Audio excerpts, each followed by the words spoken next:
Hey guys, welcome again. And guys, कैसे हो आप लोग? आई होप यार सभी लोग की ज्वाइनिंग लेटर आ गई होगी, जितने लोग वेट कर रहे थे। एंड जिन लोग की नहीं आई है, प्रेयर करता हूँ यार आप लोग की ज्वाइनिंग जल्द से जल्द आ जाए। तो गाइस, आज का जो वीडियो है वो अपन बात करने वाले हैं कॉग्निजेंट के अप्रेजल को लेके। अगर आप कॉग्निजेंट ज्वाइन कर चुके हो या फिर ज्वाइन करने वाले हो या फिर प्लानिंग कर रहे हो कॉग्निजेंट में जाने के लिए, तो आपका अप्रेजल प्रोसेस जो होता है 1 साल के बाद वो कैसे होगा, इस वीडियो में अपन कवर करने वाले हैं। तो बेसिकली गाइज, अगर आप बीटेक के स्टूडेंट हो तो आपको पता होगा कि आपकी जो ऑफर लेटर में जो मेंशन होता है सैलरी, वो होता है 4.5 लाख पर एनम। बट आपको 1 साल तक जो सैलरी मिलती है as a programmer analyst trainee, वो मिलती है 4 लाख पर एनम।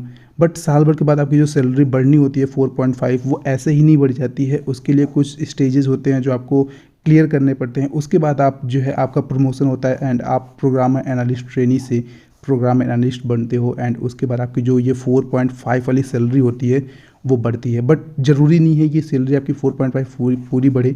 इसको लेके मैं एक नया वीडियो बनाऊंगा एंड उस ये चीज़ पूरी अच्छे से डिटेल में मैं क्लियर करूंगा।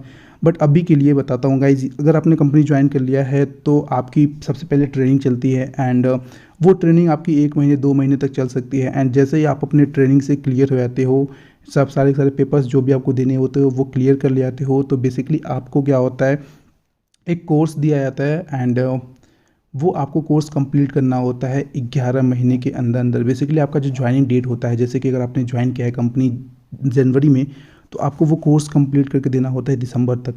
एंड ये कोर्स नेसेसरी होता है एंड आपको कंप्लीट ही करना होता है। तो काफ़ी लंबा भी कोर्स कह सकते हो। हमारे लिए ये एंगुलर था, आपके लिए कुछ भी हो सकता है, कोई भी कोर्स दिया जा सकता है। कोई जरूरी नहीं है कि सबको एक ही कोर्स मिले।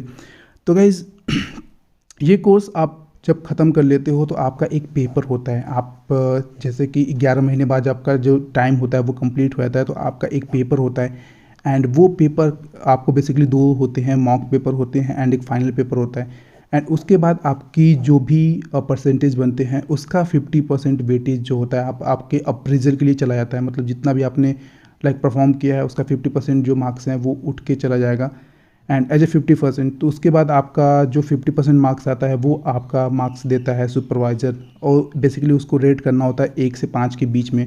एंड वो 1 से 5 आपका 10 से 50% जो होता है वो आपका मैनेजर देता है। तो मैनेजर के लिए भी यहाँ पे 2-3 तरीके हैं। बेसिकली हमें जो अभी मेल आया है, एंड मेल में जो मैनेजर के लिए दिया गया है, बेसिकली उसमें क्या है, उसमें मेंशन है कि आपका जो भी इवेल्युएशन होने वाला है अप्रेजल का, वो 3 तरीके से होगा। एक होता है RDP1।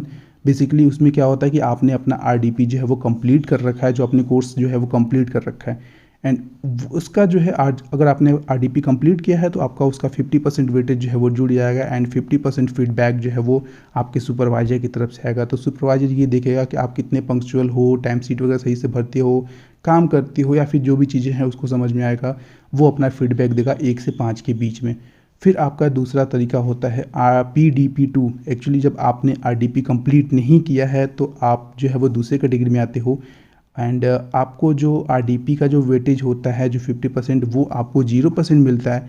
एंड बाकी आपका जो है फिर सुपरवाइज़र का जो फीडबैक होता है 50%, वो आपका जो इनपुट होता है एंड उसी पे आपकी अप्रेजल जो है वो होती है। एंड तीसरा जो होता है RDP आउट ऑफ स्कोप।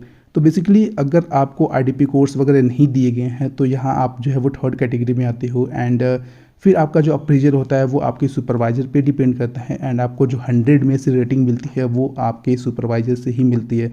तो सुपरवाइज़र आपके लिए कितना भी रेट कर सकता है, कोई ज़रूरी नहीं है कि आपको 10 में से 10 रेट करे या फिर 10 में से 8। तो ये सब चीज़ें जो है एक बार मैं क्लियर करके बताऊँगा अगले वीडियो में, क्योंकि अभी हमारा अप्रेजल जस्ट डन हुआ है। एंड कितनी सैलरी बढ़ने वाली है, बाकी चीज़ें अभी बिल्कुल आइडिया नहीं है। तो क्या प्रोसेस था वो इस पर मैं वीडियो बना के अभी डाल रहा हूँ।